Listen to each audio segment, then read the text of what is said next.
Leo nitawasimulia moja kati ya simulizi ambazo uchawi ni vitu ambavyo vya kiasiri ambavyo watu wanatumia mitishamba, na ni vitu ambavyo vingine tunavyo katika maungo yetu. Kila kitu ambacho kiko duniani kimeumbwa na Mwenyezi Mungu. Kila kitu ambacho kiko, hakuna mchawi akaja na kitu chake, kwa sababu mchawi ameumbwa na Mungu. Jambazi ameumbwa na Mungu. Sawa?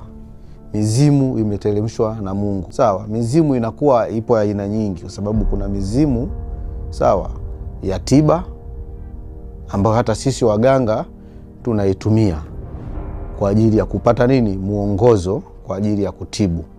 Sawa? Na katika hiyo mizimu iko ambayo mibaya, ambayo imehasi. Sawa? Ambayo pia wao sasa wale ndo ambao imekuwa kama wachawi, kwa sababu hata mimi hapa mganga ambao kazi yangu ni kuagua. Sawa? Ni kitu kidogo tu ambacho kinaweza kanisababisha mimi niwe mchawi, na kitu kidogo ambacho kinasababisha mimi niwe muuguzi. Sawa? Kwa sababu vitu anavyovifanya mchawi sio kwamba mimi nashindwa kuvifanya. Kwa hiyo sasa wachawi ni ambao wao wanakwenda kinyume na zile taratibu za kimizimu za kimatibabu. Kwa hiyo sasa ile mizimu baada ya wao kuitumia vizuri, wanaigeuza sasa. Na mizimu ndiyo inayoelekeza sasa dawa, kwa sababu sisi sote katibu tunatumia hizo mizimu. Bwana, dawa hii itatibu, dawa hii ni mbaya, ambayo hii ukiichukua ukitengeneza inaweza ikamzuru mtu, inaweza ikamfunga mtu, inaweza ikamvunja mtu miguu.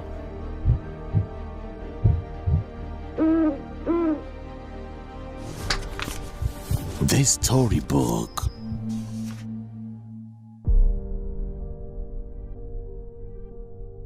Iko makala moja itwayo Angel Harut and Marut, City of Babylon, The Origin of Magic. Inasimulia asili ya uchawi kama ilivyoandikwa kwenye maandiko ya dini ya Kiislamu. Makala hiyo inasema kwamba uchawi ulishushwa duniani na Mungu mwenyewe, aliyewatuma malaika wake wawili katika mji wa kale, mji wa Babylon huko Iraq ya sasa. Malaika hao waliitwa kwa majina ya Harut na mwingine Marut. Mji wa Babylon ni mji wa kale kweli kweli. Ulikuwapo zamani sana, hata kabla ya uwepo wa Ibrahim, baba wa imani, na hata kabla ya ujio wa Nabii Musa au mfalme Suleiman. Mungu aliwashusha malaika hao Harut na Marut wakiwa wanaujua uchawi vizuri sana, na siri ya nguvu za uchawi wao ilikuwa ni maarifa ya binadamu kuweza kuwatumia majini.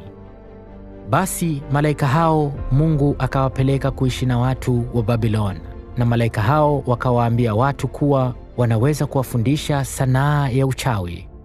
Lakini mtu alipowafuata malaika hao ili afundishwe, basi wale malaika kwanza walimpa onyo kali kwa kumwambia, inna ma nahnu fitnatun fala takfun, hakika sisi ni mtihani kwenu toka kwa Mola wenu, kwa hivyo msije mkamkufuru Mungu kwa mtakavyojifunza kutoka kwetu. Lakini kwa bahati mbaya wale watu wa Babylon wakajifunza uchawi, lakini wakautumia kwa hasara na wala sio kwa mambo ya faida kwao. Wakautumia kuwafitinisha watu, kuvunja ndoa za watu na kuwapa watu maradhi. Lakini Mungu anasema hakika uchawi unamdhuru zaidi mchawi mwenyewe kuliko yule aliyerogwa, kwa maana mchawi hupoteza kabisa imani ya Mungu, na hiyo ni hasara kubwa kuliko ugonjwa aliorogewa mtu. Na maandiko ya dini ya Kiislamu yanasema kuwa hakika mshirikina atakuwa kwenye hasara kubwa siku ya Kiyama, na kwa hakika stahiki yake itakuwa ni moto wa Jahannam tu. Rekodi zinatofautiana juu ya lini uchawi ndio ulianza kuwepo. Kwa wafuasi wa imani ya Kikristo, maandiko ya mwanzo kabisa kuwataja wachawi yanakadiriwa kuandikwa miaka 931 au miaka 721 kabla ya kuzaliwa kwa Yesu. Wachawi wanatajwa katika kitabu cha Samueli wa kwanza, pale mfalme Sauli alipoenda kwa wachawi wa Endori ili wamsaidie kuitisha roho ya nabii Samueli, akitaka imsaidie kushinda vita dhidi ya Wafilisti. Kwa hivyo, kwa simulizi hizi mbili za dini ya Kiislamu na dini ya Kikristo, tunaweza kupata jibu kuwa uchawi ni sanaa iliyozaliwa kale. Wachawi kula nyama za watu, kuruka, kama unasikia wanachukua mafuta ya watoto, sijui ndio ugeuza ungo, kufanya nini, ni vitu ambavyo wanavifanya katika jamii. Na mara nyingi huwezi kuwa mchawi, sawa? Unaambiwa siku zote ukitaka uwe mchawi lazima utoe cha kwako kwanza, unachokipenda. Mfano una mtoto ambaye unajua huyu unampenda, sawa, wanakupa masharti magumu. Bwana wewe unataka kidogo na wewe uwe konki kidogo usiku na hivi, tunamtaka yule.